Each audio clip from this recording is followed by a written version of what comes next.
Praise the Lord. கர்த்தருடைய நாமம் மகிமைப்படுவதாக. மீண்டும் உங்களை சந்திப்பதில் மிக்க மகிழ்ச்சி. கர்த்தருக்கு நான் நன்றி செலுத்துகிறேன். இப்போ நம்ம என்ன பார்க்க போகிறோம் அப்படின்னா, ஜெபத்தின் வல்லமை, அதாவது ஜெபத்தில் நம்ம ஜெபிக்கிற ஜெபம் எப்படிப்பட்ட ஒரு காரியத்தை செய்யும் அப்படின்னு நம்ம பார்க்க போகிறோம். எஸ்தரை பற்றி நம்மளுக்கு தெரியும். அது ரொம்ப பரிச்சயமான ஒரு சரித்திரம். அந்த சரித்திரத்தில் எத்தனையோ சத்தியங்களும் என்ன பண்ணியிருக்குது, அடங்கி இருக்குது. அதில் ஒரு சத்தியம்தான் ஜெபம். ஜெபத்தினால் நம்ம எதையும் சாதிக்கலாம். ஜெபத்தினால் என்ன வேணால் நம்ம பெற்றுக்கொள்ளலாம். ஜெபத்தில் எந்த பெரிய போராட்டம் இருந்தாலும், எந்த பெரிய கவலை கண்ணீர் இருந்தாலும் அதை மாற்றுறதுக்கு ஜெபத்துக்கு வல்லமை இருக்குது அப்படின்னு அந்த புஸ்தகத்தில் நம்மளுக்கு பார்க்கிறோம். உதாரணமாக எஸ்தர் 4வது அதிகாரம் 8வது வசனத்தில் பிற்பகுதி, அவள் அகத்தியமாய் ராஜாவிடத்திற்கு போய் அவனிடத்தில் தன் ஜனங்களுக்காக விண்ணப்பம் பண்ணவும் மன்றாடவும் வேண்டும் என்று அவளுக்கு சொல்ல சொன்னான். இது யார் சொன்னது அப்படின்னா, மொர்தெகாய். மொர்தெகாய் எஸ்தரை பார்த்து நம்முடைய இனத்துக்கு என்ன பண்ணியிருக்கிறாங்க, ஒரு முத்திரை போட்டுக்கிறாங்க. நம்ம யூத இனத்தையே என்ன பண்ணணுமா, அழிக்கணுமா, நம்ம யூத இனத்தையே என்ன பண்ண போறாங்க, கொல்ல போறாங்க அப்படி ராஜா ஒரு முத்திரை போட்டிருக்கிறார். அதனால மொர்தெகாய் என்ன பண்றாரு, எஸ்தர்கிட்ட நீ என்ன பண்ணு, போய் ராஜா கிட்ட போய் நம்ம யூத குலத்தை என்ன பண்ற, காப்பாத்துறதுக்காக மன்றாடு, ராஜாவிட்ட நீ போய் என்ன பண்ணு, பேசு அப்படின்னு சொல்றாங்க.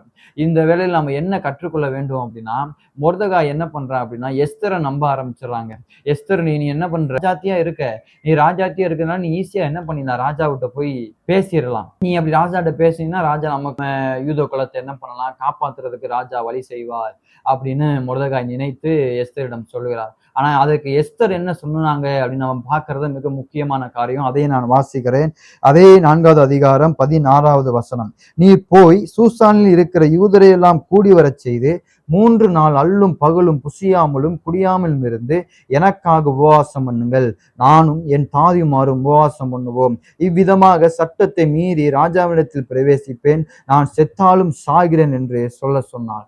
ஆமென். மொர்தெகாய் எஸ்தரை நம்பினார். ஆனா எஸ்தர் யாரை நம்பல, என்னை விட, மனிதர்களை விட பெரிய தெய்வம் ஒருத்தவர் இருக்கிறார், என்னை பாதுகாக்கிற தெய்வம் ஒருத்தவர் இருக்கிறார், என்னை இந்த இடத்துல ராஜாத்தியை அமர வைத்த தெய்வம் ஒருவர் இருக்கிறார், அவரே ஆண்டவர் என்று நீங்க போய் என்ன பண்ணுங்க, எனக்காகவும் என்னுடைய ஆதிமாருக்காகவும் நீங்க என்ன பண்ணுங்க, உபவாசம் பண்ணி ஜெபிங்க.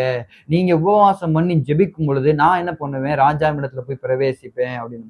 இந்த வேளையில் நம்ம என்ன கற்றுக்கொள்ள வேண்டும் அப்படின்னா, நமக்கு இன்னார தெரியும், நமக்கு அந்த பெரிய ஆளு தெரியும், அந்த போஸ்டிங்ல இருக்கிற நபர் எனக்கு தெரியும், இந்த பதவியில் இருக்கிற நபர் எனக்கு தெரியும் அப்படின்னு நம்ம சில நேரம் போய் அவங்களை போய் அண்டிக் கொள்கிறோம். அவர்களிருந்து காரியங்களை நம்ம என்ன பண்ணுகிறோம், பெற்றுக்கொள்ளலாம் என்று நினைக்கிறோம். அது மகா முட்டாள்தனம். ஏன் நான் அப்படி சொல்றேன் அப்படின்னா, நீங்க ஒரு கிறிஸ்தவ பிள்ளையா, நீங்க ஒரு ஆண்டவ பிள்ளையா இருந்தீங்க அப்படின்னா ஜெபந்தாங்க உங்க வாழ்க்கையில.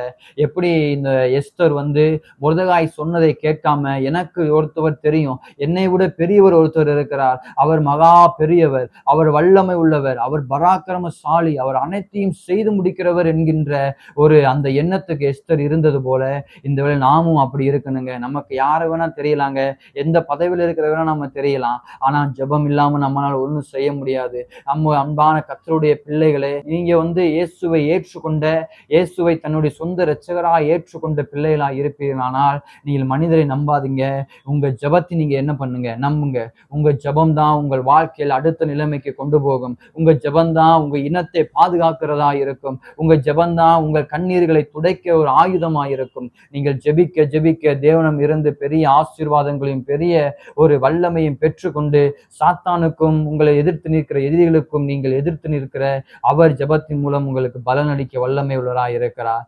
ஜெபியுங்கள், தேவனிடம் இருந்து பெரிய காரியங்களை நீங்கள் பெற்றுக்கொள்ளுங்கள். கர்த்தர் உங்களை ஆசீர்வதிப்பாராக. ஆமென்.